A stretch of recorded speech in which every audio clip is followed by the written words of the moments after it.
¿ya? Vamos a revisar dos temas. Uno, una actualización de hemorragia intracerebral espontánea, ¿ya? La actualización viene con un plus, un énfasis en el centro de la hemorragia, que es el manejo de la presión arterial en el agudo, ¿ya? Y luego vamos a ver lo del manejo del infarto cerebral, que viene con un centro que es la trombolisis, ¿no? Que es el manejo también del agudo, ¿ya? Entonces hablemos de la hemorragia intracerebral espontánea. Es muy prevalente, mucha incidencia a nivel mundial, ¿no? El otro es de que, bueno, se menciona que la hemorragia es aproximadamente un 15% y el 80% infarto cerebral, pero en algunos lugares, como en nuestro centro, tenemos un 25% de hemorragias, 75% de infartos. La razón puede ser que hay mayor tendencia de hemorragias porque hay una especie de sesgo a que vienen los pacientes con hemorragias a operarse, ¿no? O sea, vienen per se derivados sabiendo que tienen hemorragias, ¿no?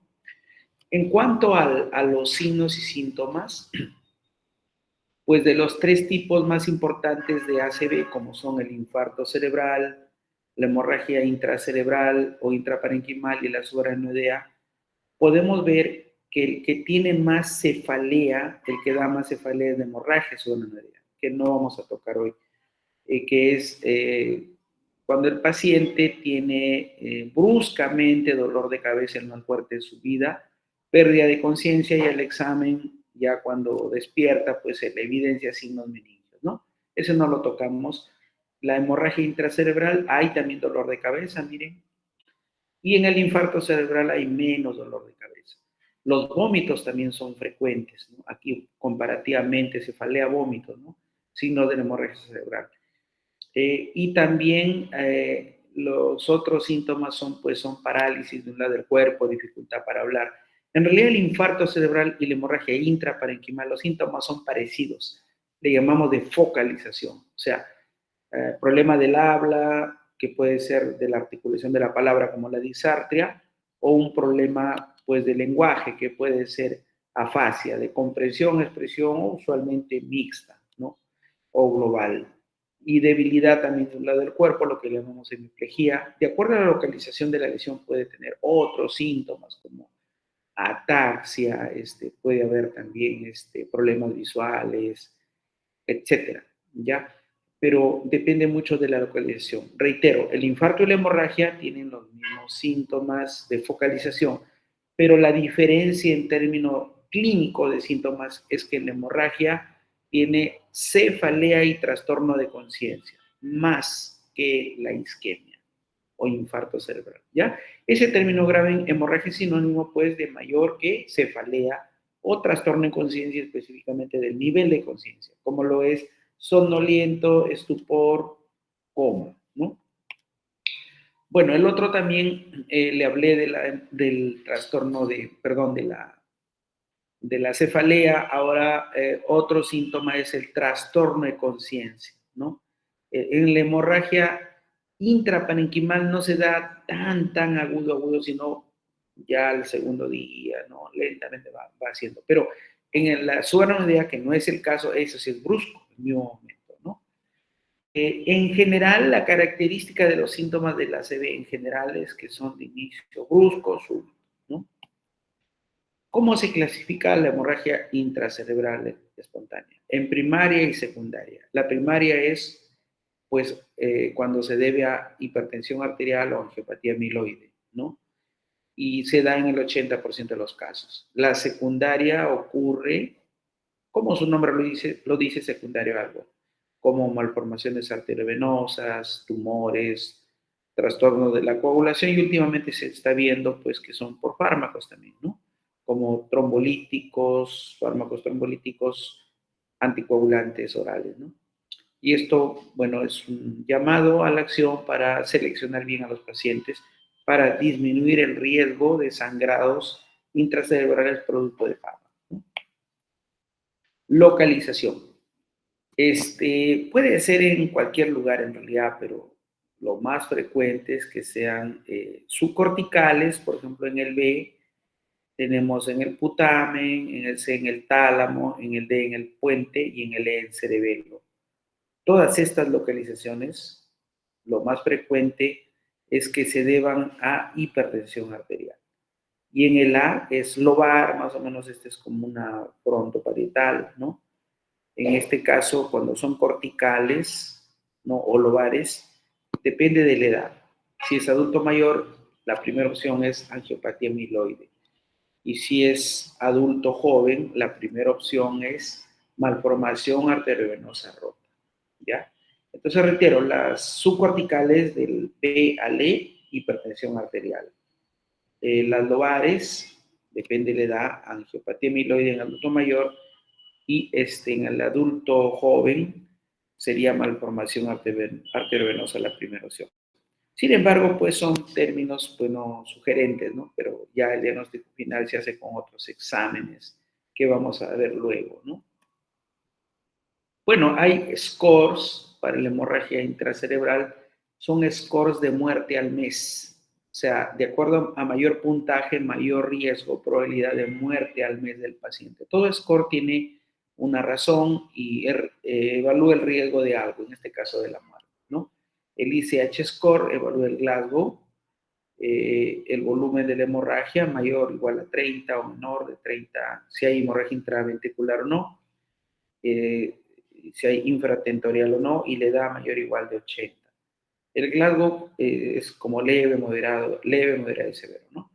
Ahí están los puntajes: 0 en el Glasgow de 13 a 15, 1, 5 a 12, 2 de 3 a 4, y así, si el volumen es mayor o igual a 30, un punto, si es menor, 0. Si hay hemorragia ventricular o tiene infratentorial, sangrado, es 1, y si no, 0, 0. Edad mayor o igual de 80, 1, menor de 80, 0. ¿No? Este es un score que se debe hacer a todos los pacientes al ingreso, y pues a mayor puntaje, mayor riesgo de muerte al mes. A punto de que el tener 5 significa prácticamente casi 100% de muerte al mes. Tener 6, bueno, igual 100% de muerte al mes, ¿no? Son probabilidades o riesgos, o sea, no es algo práctico, real. Los pacientes pueden variar, ¿no? Individualmente en su pronóstico, pero son básicamente riesgos o probabilidades. En cambio, tener puntaje de 0, eh, prácticamente 0 de mortalidad al mes, 1, un poco una mortalidad baja y así, ¿no? Bueno, hay otros scores que ven la funcionalidad, ¿no? La funcionalidad a los 90 días, como el FANC score, ¿no? Y esto es muy parecido, simplemente le agrega estados cognitivos previos, ¿no? Básicamente son algo que, que son nuevos y recién están en un proceso, ¿no?, de implementación. El otro es, teniendo los síntomas, van a emergencia, se le hace el ABC, y de inmediato, una vez que ya esté estabilizado, se lleva al tomógrafo, ¿no? Y en el tomógrafo se le hace una imagen de tomografía, ¿no? Entonces, pueden ver acá, en la imagen A se observa una hemorragia talámica izquierda con invasión ventricular, los cuernos frontales y occipitales, ¿no?, o anteriores y posteriores, ¿no? Pero ¿qué ocurre? El hematoma sigue sangrando, o sea que no es un evento monofásico, sino es un continuo. Miren, en el B ha sangrado tanto, tanto, tanto, que ha producido efecto de masa grande, hidrocefalia, y el paciente pues se puede morir por enclavamiento. Esto ocurrió a las 6 horas. Miren, esto puede darse, por lo tanto hay que estar atentos en la evaluación clínica y la posibilidad de algún tratamiento quirúrgico o intensivo. Bueno, acá también le hicieron una imagen a la hora. Arriba es un paciente, miren, una pequeña hemorragia en el putamen izquierdo y cómo va creciendo en el transcurso de las horas, ¿no? En la parte inferior son pequeñas hemorragias que también con invasión a los ventrículos que se ve que van creciendo en el transcurso de las horas, ¿no? Crece usualmente hasta las 24 horas, aunque podría ser hasta las 48 horas, pero ya menos, en menos cantidad. Como esto crece, es un continuum, hay unos signos predictores del crecimiento del hematoma, como el signo de la mancha o spot sign, ¿no? Pueden ver en el A una hemorragia en el putamen izquierdo, ¿no? B y D son, el B y C son imágenes con contraste, el A y el D no. Y bueno, en estas imágenes de B y C contrastadas se pueden ver una manchita periférica a la lesión en ambos, su presencia o no, ¿no? Si hay presencia es predictor de gran crecimiento del hematoma. Como pueden ver en el D, está mucho más grande. Exactamente qué es captación de contraste y mientras está captando, está sangrando, ¿no? Más o menos como idea, ¿no? De cómo se puede explicar o interpretar el signo de la mancha o spot sign, ¿no? Hay otros signos en tomografía cerebral que son sin contraste y estos son un montón, ¿no? Su presencia o no. La presencia implica un mayor riesgo de crecimiento del hematoma, ¿no? ¿Qué es crecimiento en un sí o no? ¿No? Y, le mencionan en las primeras 24 horas mayor del 33%, ¿no? De un basal. O en todo caso, crecimiento, otros le llaman, pues mayor de 30 cc, ¿no? Ya mayor riesgo de complicaciones, ¿no? Entonces, dentro de los signos por tomografía predictores de crecimiento del hematoma por tomografía sin contraste. Recordar que el anterior, el signo de la mancha, es en tomografía con contraste. Ojo. En estos sin contraste tenemos signo de la hemorragia satélite, signo de la isla, signo de la mezcla, signo de los márgenes irregulares, signo de la hemorragia satélite, signo de la isla, signo de la mezcla, ¿no? Signo de márgenes irregulares, ¿no? Arriba, perdón, disculpen, hubo un pequeño lapsus, reitero, arriba, en la parte superior, tienen signo de cualquier hipodensidad. Luego, en la parte siguiente a signo del remolino, estoy reiterando, luego el signo del agujero negro, luego signo de los márgenes heterogéneos. Ese es en la parte superior, ¿no? En la parte inferior, ahí sí, recapitulo, hemorragia satélite, miren la flecha, signo de la isla, signo de la mezcla y signo de los márgenes irregulares. Ya, ahora sí he aclarado esto que me confundí, ¿no? Porque hay dos imágenes. Entonces, todos ellos son signos de predictores del crecimiento del hematoma en una tomografía sin contraste. Y más aún, ¿no? Más aún es que no solamente es que crece el hematoma, sino ya por algunos estudios de seguimiento, por ejemplo, han visto que el crecimiento, o sea, más de 6 mililitros de crecimiento o más de 33% en 24 horas se ha visto que son positivos para el crecimiento del hematoma de esa magnitud en cualquier hipodensidad y en hemorragias satélites, ¿no? En un estudio que hicieron, en uno de los estudios. Otro estudio fue más allá y vio muerte al mes como outcome, ¿no? Y ahí vio que el signo de la hemorragia satélite y el signo de márgenes irregulares fueron positivos para ello, ¿no? Entonces, como se puede ver, también tiene repercusión clínica, ¿no? Él crece y se empeora, se muere el paciente en este caso, ¿no? Hay otros signos de que ven el crecimiento del hematoma, ¿no? Como el Brain Score, que juntan no solamente signos tomográficos o imagenológicos, sino también clínicos. El Brain Score mide los puntajes de 0 a 24, volumen de la hemorragia inicial, si hay hemorragia recurrente o no, uso de warfarina, extensión intraventricular, número o tiempo de enfermedad desde el inicio hasta la tomografía inicial, ¿no? Entonces, de acuerdo a estos puntajes, también a mayor puntaje, mayor probabilidad de crecimiento del hematoma. En el BAT score es un poco parecido, de 0 a 5 puntos, menos puntaje, miren, ahí están los síntomas, los signos y puntajes, Y acá el signo predictor de 9 puntos para crecimiento del hematoma de Brauers y colaboradores, ¿no? Este score de Brauers, miren, tiene usa warfarina, sí, sí, 2 puntos, tiempo a tomografía, desde inicio de síntomas a tomografía, menor o igual a 6 horas, 2 puntos también le da. Acá, digamos, la hemorragia inicial, el volumen de la hemorragia inicial, menor de 30, 0, de 30, 61, mayor de 60 mililitros, 2. Sí, en la angiotomografía, dije con contraste, que se ve el pot sign, el spot sign, ¿no? Miren, si ausente 0, presente 3, ¿no? 0,9 puntos, ¿no? Ahora, como pueden ver, lo más importante en una etapa aguda, como en la hemorragia no hay algo como tratamiento específico, como sí lo hay en el infarto cerebral, que es la trombosis y trombectomía. En la hemorragia, lo que empeora o la fisiopatología se da cuando hay presión alta y crece el hematoma. Ese es el centro, ¿no? De todo.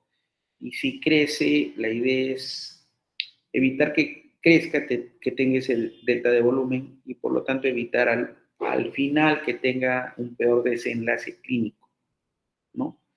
Que esa es la idea al final. Entonces, esta elevación de la presión en una etapa aguda es riesgoso porque la presión es el principal predictor del crecimiento del hematoma. Esa es la hipótesis, ¿no? Hecha en los estudios en la serie Interact, ¿no? Y en el ATTACH 2, ¿no?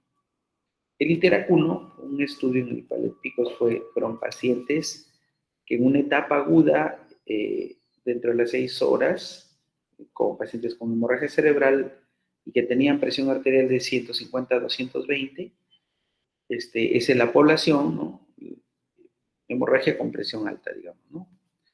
La intervención fue que lo mandaron la presión sistólica a 140 en el grupo de intervención o intensivo. Y el grupo comparador lo dejaron en 180.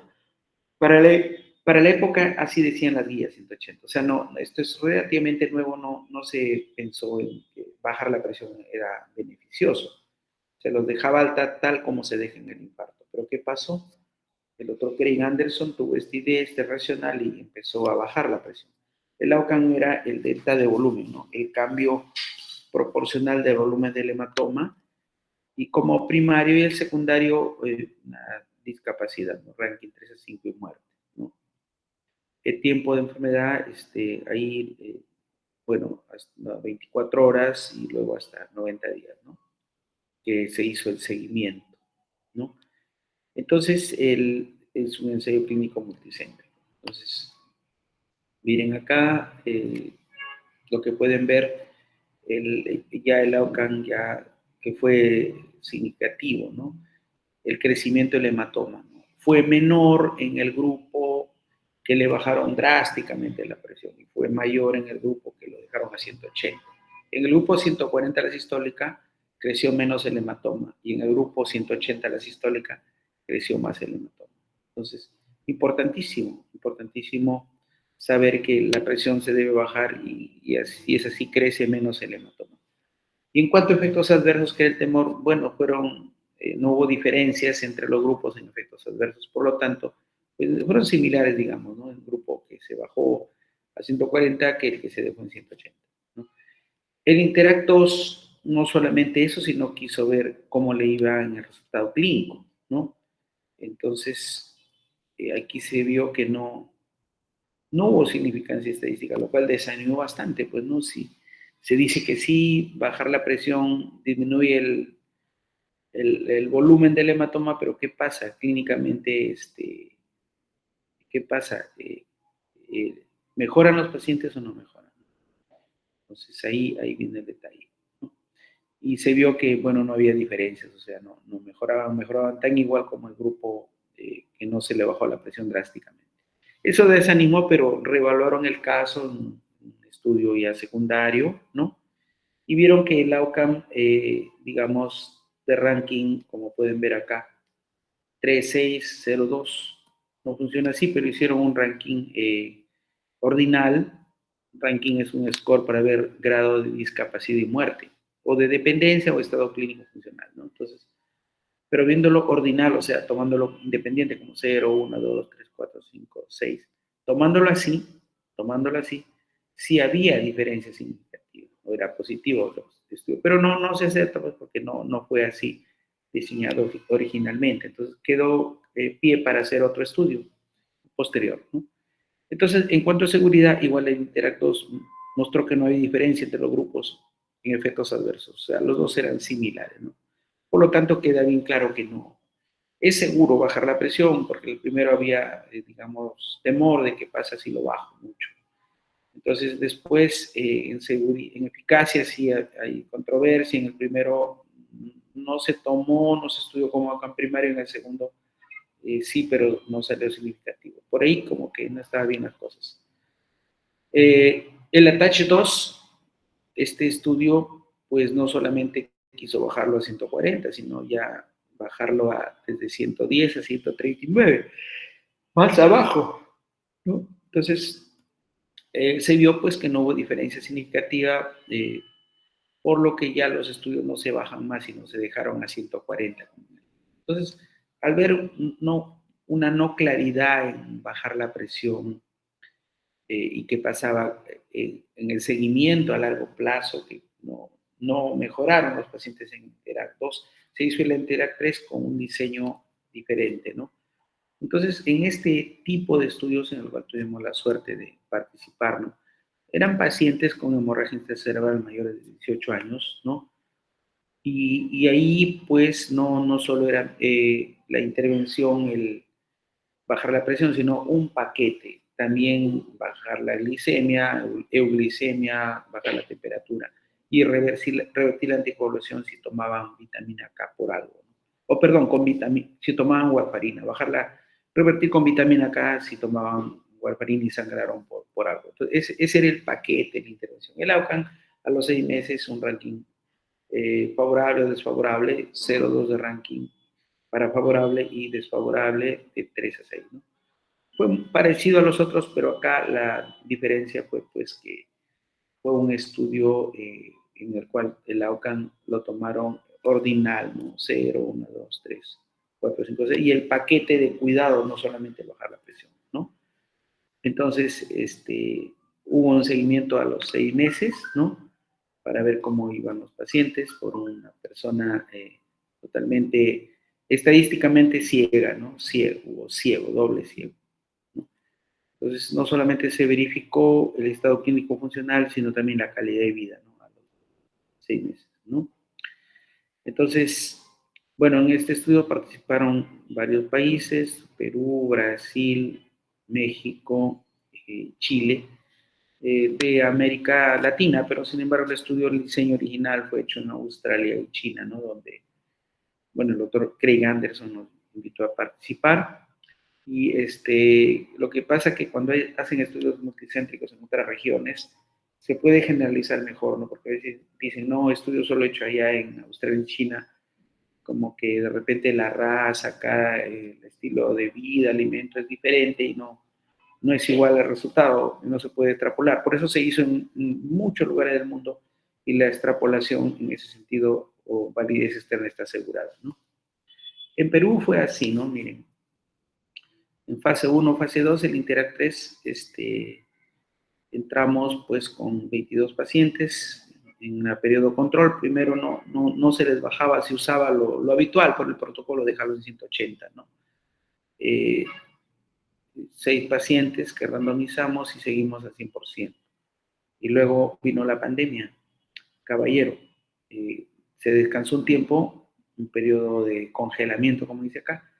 Ya vino el periodo de intervención, ya cuando se regularizó la atención y todo, fase 3, fase 4, ya como se le bajaba a 140. ¿Cuánto tiempo? Hasta los 7 días, ¿no? Usualmente se usaba el fármaco que se usa normalmente en protocolo y usamos nosotros el abetalol, ¿no? Con dosis de 10 a 20 miligramos para empezar en bolo, ¿no? Después ya se iba aumentando de acuerdo al requerimiento, ¿no? Fueron, reitero, hasta los 7 días, ¿no? La presión ahí en 140, la sistólica como blanco. y screeneamos acá 16 pacientes, pero tuvimos 6 pacientes que aplicamos la intervención de bajar la presión y el 6% fueron también seguidos, ¿no? A los 6 meses. No hubo pérdidas en el seguimiento.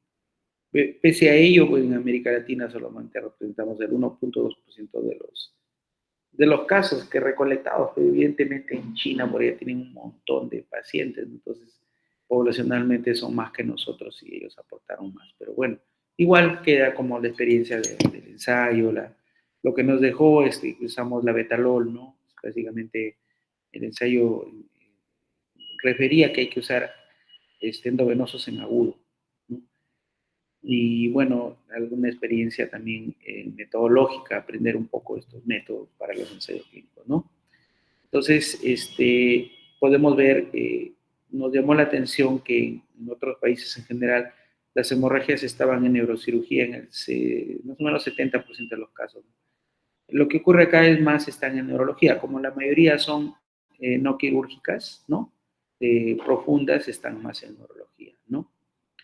Entonces acá pueden ver cómo fue las presiones, ¿no? Sistólicas se separaban, tanto el grupo que se le bajó la presión con respecto al que no, la diastólica también la glucosa y la temperatura, ¿no? Y acá este es el outcome. El outcome en realidad es todo clínico funcional a los 90 días, miren, ¿no? Cómo le iba, ¿no? Y acá podemos ver que sí hubo significancia estadística, el p-valor 0.017, ¿no? O sea, al grupo que se le bajó la presión a 140 tuvo mejor resultado clínico funcional a largo plazo, 3 a 6 meses, con relación al que no se le bajó a 140, sino se le dejó a 180 y además no solo dijimos que era presión, sino el hacer las otras variables fisiológicas, bajar la temperatura, etcétera, la glicemia, normoglicemia, ¿no? Entonces, eso porque en el mundo real se hace un paquete en las unidades de Ito, no solamente la presión, por eso se hizo así. Pero el estudio salió con significancia estadística solo para la presión, ¿no? Entonces, hay también un Intera 4, ¿no? Que, bueno, fue más que nada en prehospitalario, ¿no? Eso, digamos, no es tanto el objetivo de pero saber que existen también otros estudios de un Intera 4, ¿no? Bueno, las guías de hemorragia, bueno, las más actuales son de la JASA 2022, pero también hay otras más actualizadas de Europa, ¿no? Las americanas son 2022. Toman los datos, ¿no? Del Interact 2 sobre todo, porque Interact 3 no estuvo publicado todavía en esa fecha, Interact 3 se publica en 2023. Y dice claramente, los pacientes que tengan hemorragia cerebral y presión arterial de 150, sistólica de 150 a 220, se debe bajar con un blanco a 140 con un rango de 130 a 150. Es una joya lo que dice ahí, pues es algo nuevo, ¿no? Que ha marcado totalmente la neurología de tratamiento de los pacientes. El bajar la presión, antes no se bajaba así, pero ahora se baja, ¿no? Y bueno, las recomendaciones también de la JASA 2024 no solamente hablan que el manejo hasta los 7 días, ¿no? Durante el internamiento, sino que después ya del alta también hay que seguir con la presión, ¿no? Y manejando la presión que se mantenga ya con sus antihipertensivos, ¿no? El blanco es otro ahí, acá es 140, ahí ya es 130 las sistólicas u 80 la diastólica, tanto en el hemorragia como en el infarto igual. Igual las nuevas guías son del 2025, ¿no? Del manejo de la presión, del European Stroke Organization. Bueno, aquí habla pues que si lo captas dentro de las 6 horas, ya en estos metaanálisis, donde lo incluye también el Interact, mire, 1, 2, 3, 4. Pues incluye, dice que si lo bajas así, vas a tener pues eh, una menor expansión del hematoma, como pueden ver acá en este forest plot, ¿no? Bien, así, ese es algo interesante. Acá, perdón, arriba está, ahí donde estoy señalando. En cambio, si lo coges después, ya a las 24 horas, no, pues en promedio no. Por eso hay que capturarlo rápido, ni bien llega el paciente, hay que educar al paciente que lo traigan rápido y bajarle la presión rápido entre las 6 horas. Entonces dicen también que se debe bajar a 140, ¿no? Debajo de 140, exactamente de 130 a 150 en el rango. Dentro de las 6 horas hay que bajarlo rápido, rápido, ¿no? A veces no esperar, no esperar, ¿no? Bueno, también Ya después del alta, como les dije, ya mantener el menor a 130/80. Esto es fuerte recomendación después del alta, ¿no? Bueno, ese es más o menos lo que había preparado. Les agrego que el centro es el bajar la presión, pero hay algunos casos de hemorragias cerebrales que requieren cirugías, ¿no? Por ejemplo, si tiene hidrocefalia, le pongo un catéter de derivación externa, hidrocefalia aguda. Si el volumen del hematoma es cerebeloso, más de 3 centímetros, y el paciente se está deteriorando, le puedo hacer evacuación del hematoma. Si tiene una hemorragia grandaza que lo está enclavando, como decir, y no mejora con tratamiento médico, es como que fuera una hemorragia cerebral grave, ¿no? Puedo hacer una craneectomía descompresiva, ¿no? Y algunos otros, la cirugía no es tan, en este caso inicial, ¿no? Digamos, frecuente, ¿no? Pues es lo que les había presentado en la relación a hemorragia cerebral, ¿no?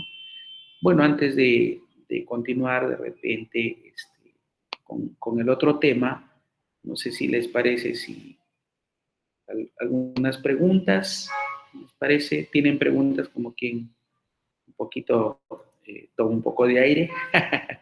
Encantado de escuchar a capela.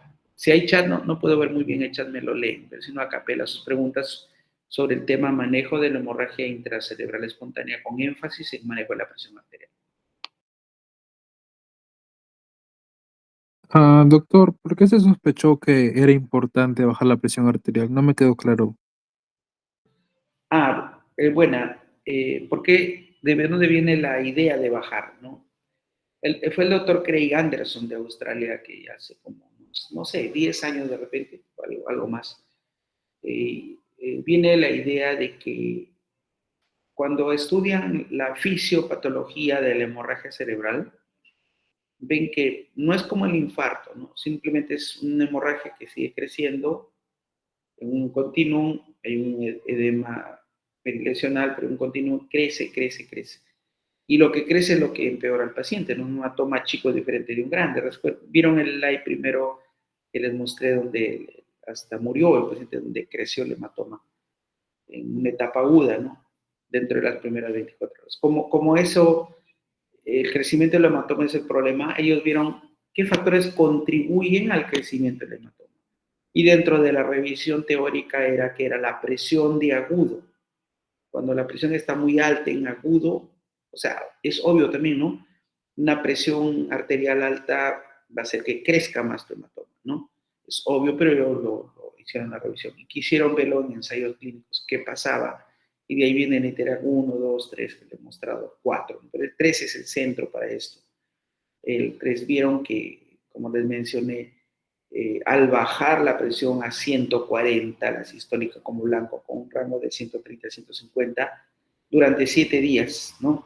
Vieron que los pacientes que le bajaron tenían un menor delta de volumen, o sea, crecía menos el hematoma que los pacientes que no lo bajaban, lo dejaban. Y esto lo siguieron en el ITERAC 3 a los 6 meses incluso, y vieron que a los pacientes que le bajaron la presión en el agudo y hasta los 7 días, les fue mejor que los que no le bajaron la presión. Eso más o menos es la razón de que se dieron cuenta que el bajar la presión era la voz para poder que los pacientes no empeoren tanto o que mejoren a largo plazo, ¿no? Más preguntas.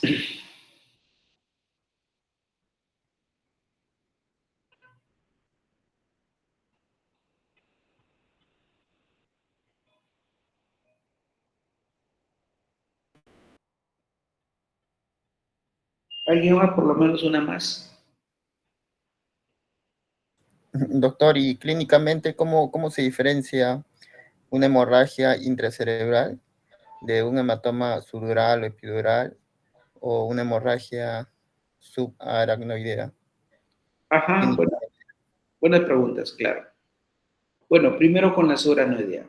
En realidad lo que he expuesto es lo que se llama sebo hemorrágico, más que nada se relaciona a la hemorragia intraparenquimal, ¿no? Y tú has tocado hemorragia subaranoidea. La hemorragia intraparenquimal lo común es por presión alta, por hipertensión arterial, pero en algunos casos puede ser por malformación arteriovenosa rota, no como una segunda etiología. de nacimiento, un ovillo de vaso donde no hay capilares de la arteria pasa directa a la sangre a la vena, se genera un ovillo producto de la hemodinamia cerebral y eso de ahí es delgado, se rompe, ¿no? Y sangra. Usualmente hemorragias lobares o corticales en adultos jóvenes, usualmente. Entonces, más o menos eso es una hemorragia intraparenquimal. La hemorragia subaranoidea es diferente clínicamente. En la hemorragia intraparenquimal, clínica, lo que he mencionado ahorita, clínicamente es cefalea, pero tiene focalización, o sea, debilidad en lo del cuerpo, dificultad para hablar. Ese es.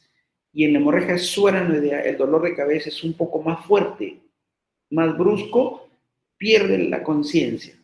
¿No? En el otro también el parenquimal puede perder la conciencia, pero es menos. En la hemorragia subaranoidea lo más común es que pierda la conciencia y luego ahí sí los meningios. Y la hemorragia subaranoidea lo común es que no dé focalización. Es común que en una etapa aguda no haya parálisis de un lado. Puede darse raramente, escasamente nos han más rotos de la cerebral media, pero no es lo común. ¿Ya? Entonces, a ver, típicamente un paciente con hemorragia intraparenquimal, dolor de cabeza, vómitos moderados, ¿no? Y parálisis en el lado del cuerpo, dificultad para lo que es. Típicamente un paciente con hemorragia subaranoidea. Cefalea intensa más fuerte de su vida, pérdida de conciencia, signos médicos y no parálisis en el lado del cuerpo. Ese es. Ahora, respecto al respecto al hematoma sudural o epidural. En primer lugar, lo común es que hay un antecedente de golpe, ¿no? Está diferenciado, ¿no? Pues, ¿no? Hubo accidente de tránsito, se cayó del segundo piso, eh, tuvo un TEC como antecedente, le da ya de per se un hematoma sudural o hematoma epidural. O sea, los anteriores, lo que hemos conversado, son hemorragias intracerebrales espontáneas y el hematoma sudural epidural se debe a hemorragias traumáticas, ¿no? A TEC. ¿Cómo se ve en la tomografía o resonancia? En la tomografía, bueno, se ve el hematoma sudural como una imagen cóncavo convexa, ¿ya? Y el hematoma epidural como una imagen biconvexa, ¿no? Ambas son obviamente pegadas al hueso, ¿no? A la corteza. Las hemorragias intraparenquimales son más profundas. Me olvidaba cómo se ve en la tomografía la subaranoidea, como un sangrado difuso dentro de los valles, ¿no? De los surcos, ¿no? Resumo. Hemorragia subaranoidea intraparenquimal. Diferencia clínica de lejos. De lejos, de lejos. La más fuerte en dolor es la subaranoidea. ¿Ya? Y en la TEC, el otro es básicamente debido a un golpe, ¿no? A un TEC. Bueno, tomamos un descansito, por favor, de 2 minutitos y seguimos. Sí, doctor, no se preocupe.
Hola, por acá de nuevo.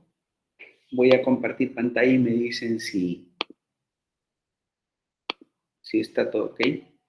Ya, doctor. Sí, está todo ok, doctor. Se puede ver. Me confirman si se ve. Sí, ¿Aló? sí, doctor, sí se ve.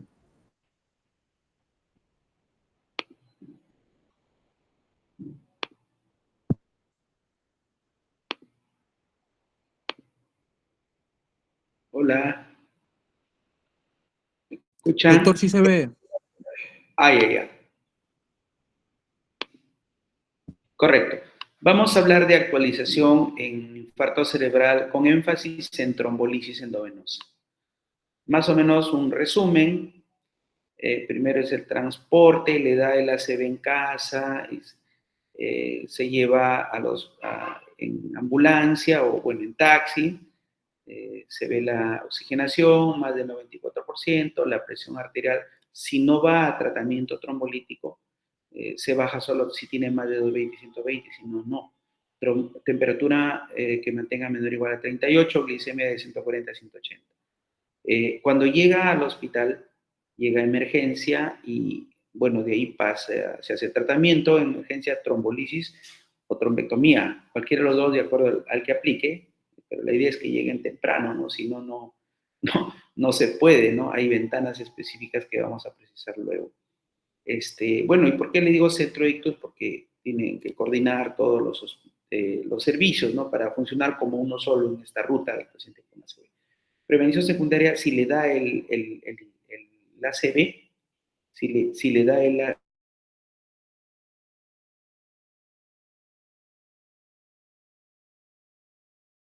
después de la emergencia.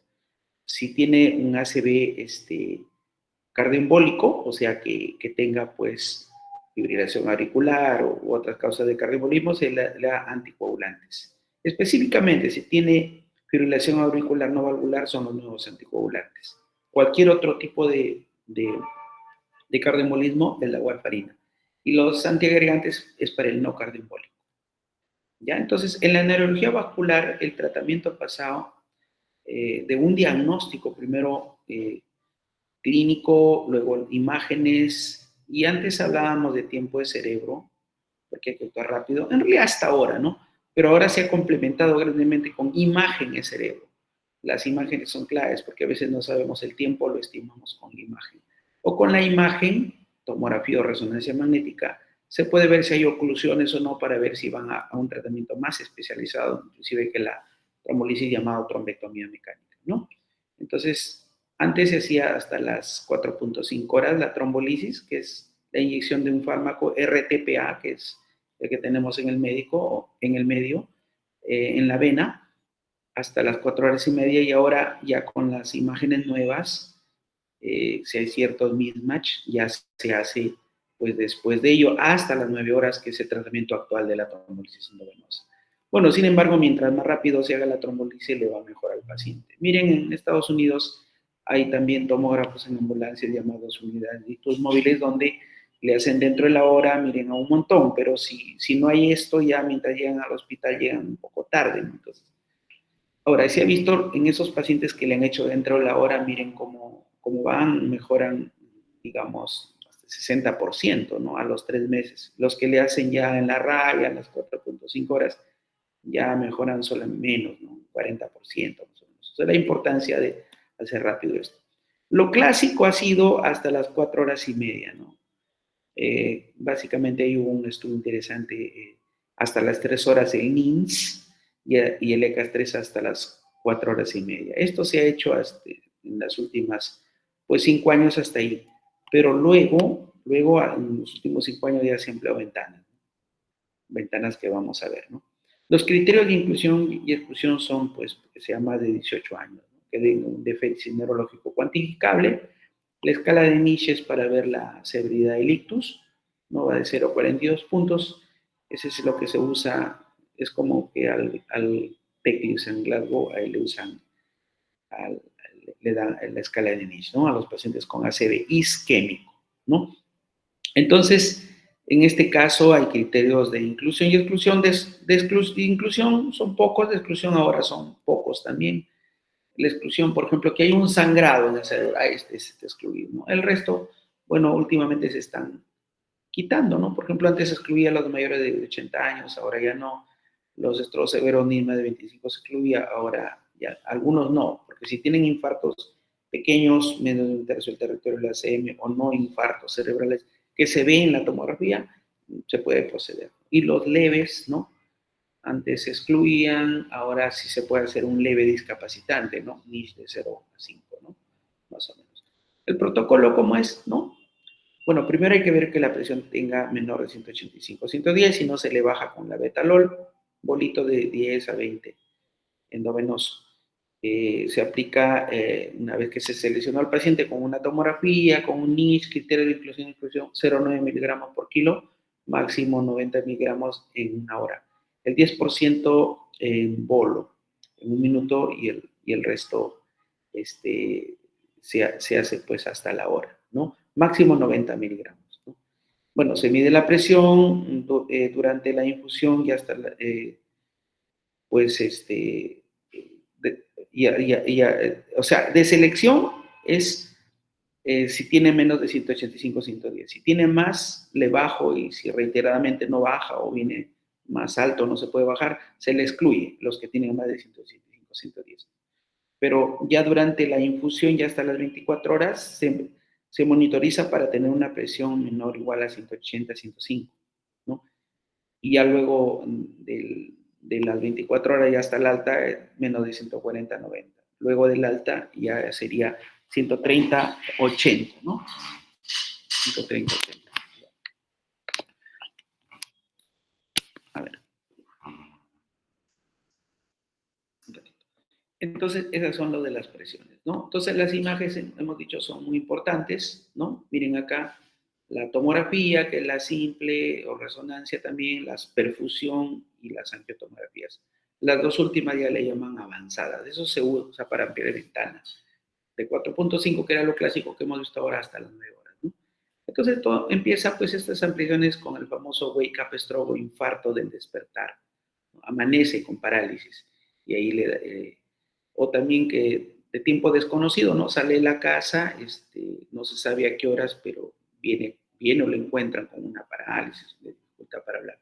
Y esos casos de tiempo desconocido, usando resonancia magnética con una técnica de difusión FER, como van a ver ahí, cuando hiperseñal, o sea, blanco no se ve en la difusión, abajo y no se ve en el FLAIR, se llama mismatch. Esto más o menos estima que el infarto tiene menos de 4.5 horas, teóricamente. Por eso, con el mismatch van a trombolisis. Si no tiene mismatch, como acá arriba, no van a trombolisis, ¿no? Son casos que hemos tenido en el instituto, ¿no? Tomografía normal y se ve acá el mismatch y proceden a trombolisis y le fue bien en este caso, ¿no? Es importante saber que se puede ampliar ventanas más de 4.5 horas como en este caso, ¿no? Cuando no se conoce el inicio de los síntomas, hay varios estudios, el wake up, el tau y el STEM, ¿no? Estos estudios, voy a resumirlo acá en este metaanálisis de Getz, de estos 3 estudios, fue que en realidad fue favorable el resultado clínico, ¿no? En los que le hicieron trombolisis versus los que no se le hicieron, cuando no se conoce el inicio de los síntomas. Y esto repercutió en la guía 2021 y menciona acá los de tiempo de inicio desconocido, wake up stroke. Bueno, si ha superado los 4.5 horas de la última vez que se le vio bien, entonces seleccionó con resonancia, difusión FLAIR, si hay mismatch, aplicó la trombolisis y una alta calidad de evidencia y muy recomendable. Hay otro escenario cuando sí se conoce el inicio de los síntomas, es de 4.5 a 9 horas, o sea, si lo tengo más de 4.5 horas, pero máximo 9 horas. El EPITET, el ECAS4 y el STEM, ¿no? Esos estudios que hicieron seleccionados con taco resonancia por perfusión, los concluye acá Bruce Campbell, ¿no?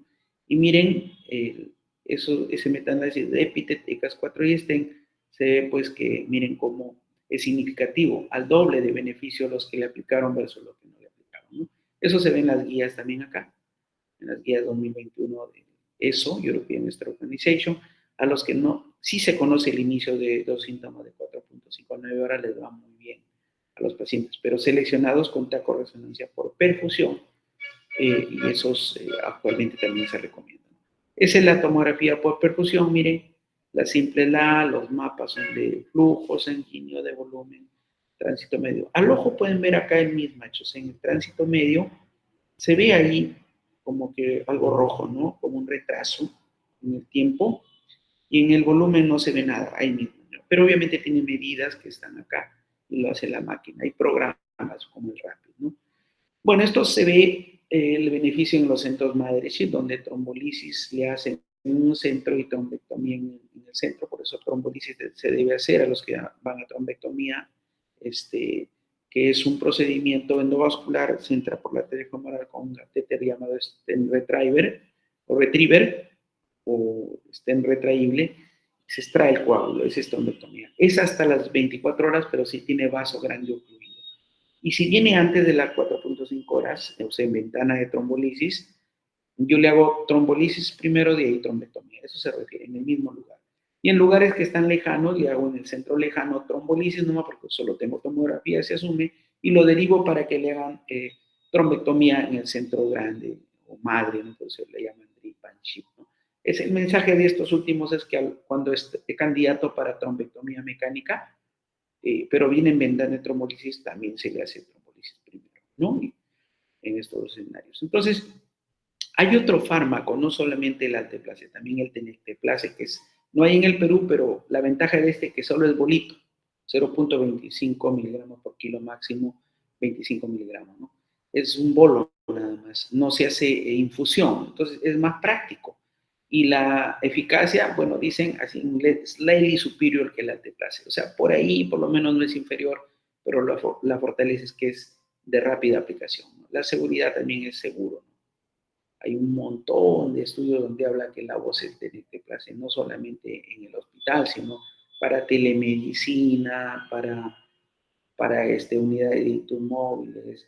Cuando es trombolisis con trombectomía, se prefiere de lejos el tenecteplase, ¿no? Actualmente hay estudios de trombolisis hasta las 24 horas, que son favorables, ¿no? Hechos todos en China, ¿no? Como y también en la circulación posterior, también han logrado ver que es favorable con TENEC, alteplase, y uno que ha salido anteayer, un estudio nuevo, es el tenecteplase en circulación posterior, ha salido un estudio nuevecito de alteplase de 4.5 24 horas también en circulación anterior. O sea, en todo la trombolisis va a ser hasta las 4.5, pero por ahora no se puede aplicar porque no está en guía, solo hasta las 9 horas. Y para seleccionar estos pacientes se requiere tomografía por perfusión o resonancia por perfusión. ¿Ya? Entonces, perfusión. Por eso que la implementación de la Perfutac es muy, muy importante. Estos son los resultados del estudio, ¿no? Hablan pues de que abajo dice que si se benefician con un resultado clínico funcional a los 90 días, favorable en los que le dieron versus los que no le dieron, ¿no? Incluso hay abstracts donde hay metaanálisis, ¿no? De los estudios hasta 24 horas y todos hablan que son favorables, ¿no? Entonces, más o menos, concluyendo de los tratamientos de la CB, quise tomar porque es de la PEPA, ¿no? La PEPA lo último, y quiero que sepan directo ustedes lo que hay. Primero, seleccionemos bien a los pacientes, ¿no? Los cuadros clínicos son de ictus isquémico, parálisis del cuerpo, dificultad para hablar, ataxia, desviación de la cara a un lado, puede haber dificultad visual en uno de los ojos brusco, usualmente no hay cefalea, ¿no? Va al hospital, le hacen pues su tomografía, ven que no hay nada o signos precoces, con tal que no haya hemorragia va para adelante. Y el tratamiento, hasta 4.5 horas si solo tienen tomografía simple. De 4.5 a 9 horas, si no conocen el tiempo, se selecciona con resonancia, difusión, FLAIR. Y si hay mismatch, se le aplica la trombolisis. Pero cuando sí conocen el tiempo, tiene que ser con tomografía o resonancia por difusión. Estos está en guía, hagámoslos. Y de 4.5 a 24 horas no está en guía, solamente hay 2. Ahora hay 3 ensayos clínicos. No, salió anteayer. Y son muy promisorios. Se usa TNK y el de anteayer ha sido con alteplase, o sea, cualquiera de los dos, ¿no? Se usa para seleccionar TAC o resonancia por percusión. Y bueno, no podemos hacerlo todavía porque no está en guías, ¿no? Pero sí hasta las 9 horas. El futuro es TAC simple con Aspects inteligencia artificial, ¿no? Que está de moda ahí, ¿no? Pero por ahora necesitamos la TAC percusión. Eso más o menos era lo que quería ver en el isquémico, enfatizado en lo que es el tratamiento. Si tienen preguntas, encantado de poder complementar esta charla. Sobre manejo diagnóstico del ACV isquémico actualización. Los escucho.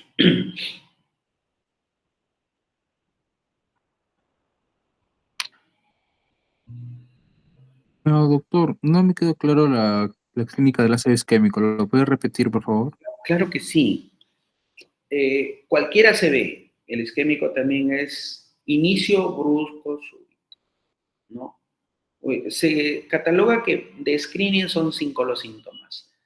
Parálisis de un lado del cuerpo, dificultad para hablar, desviación de la cara hacia un lado, inestabilidad para caminar, impedimento visual repentino, o sea que la visión puede irse, ¿no? Uno o ambos ojos. Brusco. Y en estos casos no hay cefalea, no hay pérdida de conciencia, usualmente no hay. Más, se recuerdan, más es en la hemorragia. Esos son los síntomas. Cuando ocurre eso, no se quede en casa, hay que llevarlo al hospital como por un tubo, rápido. Y el inicio es más importante, brusco, súbito. ¿Más preguntas?